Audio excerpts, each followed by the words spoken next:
Hello everyone. आज हम teaching of commerce की यूनिट नंबर फर्स्ट का लेक्चर नंबर सेकंड करेंगे। टॉपिक है हमारा meaning, nature and scope of business study, कि हमारी बिजनेस स्टडी के बारे में हम क्या जानते हैं, इसकी प्रकृति, नेचर क्या है और स्कोप ऑफ बिजनेस स्टडी की। सबसे पहले यदि हम बात करें कि हम बिजनेस स्टडी की बात करते हैं तो इसके अंतर्गत इसको हिंदी के अंतर्गत हम यदि माने कि व्यवसाय अध्ययन क्या है, कि व्यवसाय से संबंधित जो हम स्टडी या व्यवसाय का अध्ययन करना चाहते हैं वो क्या है। यदि आज वर्तमान समय के अंदर हम देखते हैं कि दैनिक जीवन के अंतर्गत यदि हम वस्तुओं का जो भी प्रयोग करते हैं, उन वस्तुओं के प्रयोग के दौरान उन वस्तुओं का उत्पादन वहीं उसी स्थान पर नहीं किया जाता जिस क्षेत्र के अंतर्गत उन वस्तुओं का प्रयोग किया जाता है, बल्कि क्या किया जाता है कि जिस क्षेत्र के अंदर वो वस्तुओं का उत्पादन किया जाता है उस क्षेत्र के अंतर्गत वो अधिक मात्रा में प्रयोग ना करके बल्कि दूसरे क्षेत्रों के अंतर्गत उनका प्रयोग किया जाता है। और उसके लिए क्या किया जाता है कि उपभोक्ता तक वस्तु को पहुंचाने के लिए विभिन्न प्रकार के यातायात के साधनों का इस्तेमाल किया जाता है और विभिन्न प्रकार के यातायात के साधनों के द्वारा उपभोक्ता तक वस्तु को पहुंचाया जाता है। लेकिन ये हमारी आधुनिक युग की एक प्रकार की डिमांड है। लेकिन समय के साथ यदि हम देखते हैं उस दौरान हमने ये महसूस किया था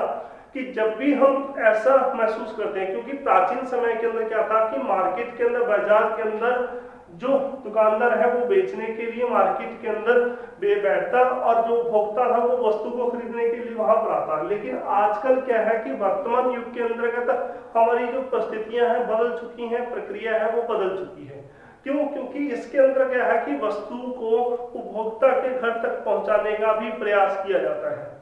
लेकिन वाणिज्य के जो हम वाणिज्य शब्द या हमारी व्यवसाय अध्ययन की यदि हम बात करते हैं, बिजनेस शब्द की बात करते हैं, बिजनेस शब्द जो है वो कि व्यस्त अर्थात हमारी अंग्रेजी भाषा के बीजी शब्द से लिया गया है, जिसका अर्थ होता है कि आर्थिक ढांचे से लिया जाता है। क्योंकि हमारे जो व्यवसाय अध्ययन की प्रक्रिया है वो सभी प्रकार से आर्थिक गतिविधियों के साथ जुड़ी हुई है। आर्थिक गतिविधियों को पूरा करने के लिए हम विभिन्न प्रकार के कार्य करते हैं और उन कार्यों के माध्यम से अपनी आजीविका कमाने का प्रयास करते हैं। अब उसके अंतर्गत आपने जिस माल की, जिस वस्तु की आपको जरूरत है, उस वस्तु के लिए क्या करना पड़ता है, आपको मार्केट जाना पड़ता है। लेकिन धीरे धीरे करके उसके लिए आपको जो आप व्यवसाय के अंदर, जिस व्यवसाय के अंदर आप काम करना चाहते हो, उस व्यवसाय की आपको शिक्षा प्राप्ति करनी पड़ेगी। अब देखिए कि अगर आप एक लॉयर बनना चाहते हो, वकील बनना चाहते हो, तो उसके अकॉर्डिंग आपको वहां पर शिक्षा लेनी पड़ेगी। लेकिन अगर आप एक डॉक्टर बनना चाहते हो तो वैसी शिक्षा प्राप्त करनी होगी। लेकिन क्या जो वाणिज्य की शिक्षा है, व्यवसाय की शिक्षा है, कि क्या वो सभी प्रकार से हमारी इन जरूरतों को पूरा करती है? ऐसा पॉसिबल नहीं है। क्योंकि व्यवसाय के अंतर्गत जो आपको शिक्षा दी जाती है, क्या वो कृषि के क्षेत्र के अंदर या विज्ञान के क्षेत्र के अंतर्गत उनको हम लागू कर सकते हैं? ऐसा संभव है? ऐसा संभव नहीं है। ऐसा संभव क्यों नहीं है? क्योंकि इसके अंतर्गत हमें व्यवसाय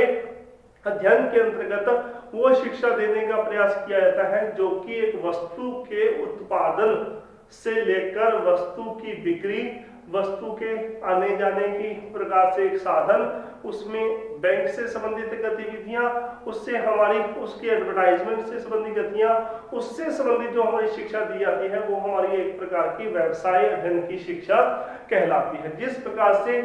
कि आज जो हम भारत, स्वतंत्र भारत के रूप में जीवन व्यतीत कर रहे हैं, एक ऐसा समय बीता कि भारत के ऊपर ब्रिटिश गवर्नमेंट का आधिपत्य था।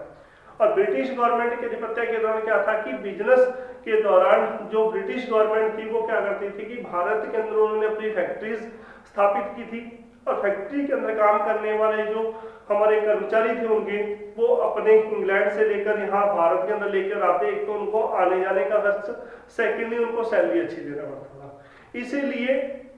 अंग्रेजों ने क्या किया कि भारतीयों को शिक्षा देने का प्रयास किया ताकि उन्हें एक तो जो आने जाने का कर्मचारी का खर्चा है वहां से वो नहीं पे करना पड़ेगा, सेकंड भारतीयों को हम कम सैलरी से काम ले सकते हैं। लेकिन अंग्रेजों ने उनको शिक्षा तो दी भारतीयों को, लेकिन वो शिक्षा नहीं दे पाए जो कि एक बिजनेस के दौरान कि जो हमारा व्यवसाय है, एक व्यवसाय के लिए जिस प्रकार की शिक्षा की जरूरत थी वैसा शिक्षा देने में वो असमर्थ रहे। उन्होंने अंग्रेजी भाषा की शिक्षा दी, अंग्रेजी लिटरेचर की शिक्षा दी, वो तो शिक्षा दी, लेकिन जिस प्रकार से हम बिजनेस के क्षेत्र के अंदर बीबीए का कोर्स करते हैं, बैचलर एमबीए का कोर्स करते हैं, ये प्रकार का हमारा क्या है कि बिजनेस से जुड़े हुए हमारे विभिन्न प्रकार की कोर्सेज हैं, क्योंकि इनके माध्यम से ही आप किसी भी प्रकार से बैंक के अंदर या किसी भी प्रकार के किसी कंपनी के अंदर कोई बिजनेस करना चाहते हैं या कोई जॉब करना चाहते हैं तो इसके बेसिस के ऊपर आप कर सकते हैं। तो हमारे लिए जरूरी क्या है कि जो हम खरीदारी करते हैं, उपभोक्ता माल की खरीदारी करता है, वो माल की, क्योंकि वस्तु का उत्पादन वहीं नहीं किया जाता जहां पर वो बेची जाती है, वस्तु का जो उत्पादन है वो कहीं और किया जाता है। आजकल के जो साधन है, चाहे तो वो बाय ट्रेन चाहे बाय शिप के माध्यम से, तो वो दूसरे देशों के अंदर माल पहुंचाया जाता है जिस माल के अंदर, जिस देश के अंदर उस वस्तु का उत्पादन नहीं होता, उस देश से वो माल मंगवाया जाता है जिसका भारत देश के अंदर उत्पादन नहीं होता। तो वस्तु का उत्पादन कहीं और होता है और उसको बेचने के लिए कहीं और किसी स्थान की दूसरे स्थान पर भेज जाता है। इन सब के बारे में जब हम अध्ययन करने का प्रयास करते हैं कि वस्तु का उत्पादन कैसे हुआ, उसका जो किस कंपनी ने उत्पादन किया और उसको ले जाने के लिए किस प्रकार के साधन की जरूरत है, उसको बेचने के लिए किस प्रकार के एडवर्टाइजमेंट की जरूरत है। इट मीन्स कि एक वस्तु के उत्पादन से लेकर वस्तु की जब तक खरीदारी नहीं हो जाती और तब तक वो उपभोक्ता तक नहीं पहुंच जाती, उसके संबंध में जो भी हम ज्ञान प्राप्ति करते हैं वो हमारा एक प्रकार का व्यवसाय का अध्ययन कहलाता है। अब यदि हम बात करते हैं कि हमारा नेचर ऑफ हमारा बिजनेस स्टडी, कि नेचर ऑफ बिजनेस स्टडी के बारे में हम बात करते हैं कि जो आप किस आधार पर ये मानते हैं कि जिसके अंतर्गत हमारी बिजनेस से रिलेटेड स्टडी की जाती है। Nature business study, nature of business study के रूप में किया जाता है। नेचर बिजनेस स्टडी क्या है, इसके लिए यदि हम देखें, इसके अंदर वस्तुओं एवं सेवाओं का विनिमय, कि इसके अंतर्गत हमारा पहला पॉइंट है कि exchange of the good and service. Goods and service के अंतर्गत हम देखते हैं कि हमारा इसके अंतर्गत जो हम वस्तुओं का लेन देन करते हैं, वस्तुओं का उत्पादन करते हैं, वो क्यों करते हैं, क्योंकि हमारी वस्तुओं को सेवाओं का विनिमय, क्योंकि मैंने लास्ट लेक्चर के अंदर भी डिस्कस किया था कि वस्तु विनिमय के अंतर्गत हम क्या देखते हैं कि वस्तु के बदले वस्तु को देना और वस्तु को खरीदना। यहाँ पर वस्तुओं और सेवाओं का विनिमय, कि जो सेवाएं हम अपने बिजनेस से संबंधित देना चाहते हैं, जो सेवाएं लेना चाहते हैं, उससे संबंधित जो लेन देन करना चाहते हैं, वो हमारा क्या है कि वो हमारी बिजनेस स्टडी के अंतर्गत आता है। सेकंड है कि आर्थिक क्रियाएं, हमारी इकोनॉमिकली एक्टिविटीज क्या है। अब देखिए कि यदि हम बिजनेस से जुड़े हुए हैं तो बिजनेस से जुड़े होने के कारण क्या है कि हमारा पहला, किसी भी बिजनेस करने के लिए हमें क्या करना पड़ता है, निवेश करना पड़ता है। निवेश किसी का करोगे, धन का, कि आपको अपनी पेमेंट देनी होगी, जिसके अंतर्गत हम ये मानते हैं कि अपनी बिजनेस स्टडी के लिए आपको क्या करना होगा कि एक प्रकार से निवेश देना होगा। किसका, धन का। यदि धन का निवेश नहीं करोगे तो आप प्रॉफिट कैसे कमाओगे। इसके अलावा आपको उसके अंतर्गत अपने बैंक वर्क, बैंक के कार्य, बैंक से संबंधित कार्य करने होंगे, आर्थिक गतिविधियां, क्योंकि लेन देन हम अपना कोई भी पेमेंट ट्रांसफर कर रहे हैं, पेमेंट निकलवा रहे हैं, तो हमारे अकाउंट्स में काम होता है, तो बैंक के कार्य आपको उससे संबंधित करने पड़ेंगे। इसके अलावा यदि हम बात करें विज्ञापन, कि आपको अपनी वस्तु को बेचने के लिए क्या करना होगा, विज्ञापन करना होगा, एडवर्टाइजमेंट देनी होगी, ये सभी प्रकार की करना होगा। इसके अलावा लेन देन, कि किसी भी प्रकार का आपका लेन देन किससे, कि आपके बिजनेस से संबंधित है लेन देन। किसी भी प्रकार का आप अपना बिजनेस कर रहे हो, उस बिजनेस के अंदर आप किसी कंपनी को पेमेंट दे रहे हो, किसी कंपनी से पेमेंट ले रहे हो, इट मींस लेन देन की प्रक्रिया। तो ये हमारी क्या है, सभी आर्थिक गतिविधियों के अंतर्गत हम इन गतिविधियों का प्रयोग करके अपने बिजनेस को बढ़ाने का प्रयास करते हैं। ये हमारे किसके अंतर्गत, ये हमारी बिजनेस स्टडी के अंतर्गत हम इसको मापने का प्रयास करते हैं। इसके अलावा हमारी उपयोगिता का सर्जन, उपयोगिता का सर्जन क्या है कि जिसके अंतर्गत हम ये मानने का प्रयास करते हैं कि जिसके माध्यम से आपको सही मायने में आप ये देखते हो कि उपयोगिता क्यों है, कि आपका जो बिजनेस किया गया है, वस्तु का उत्पादन किया गया है जिस स्थान पर, क्योंकि समय और हमारी किस चीज का मांग करता है कि समय की मांग के कारण और स्थान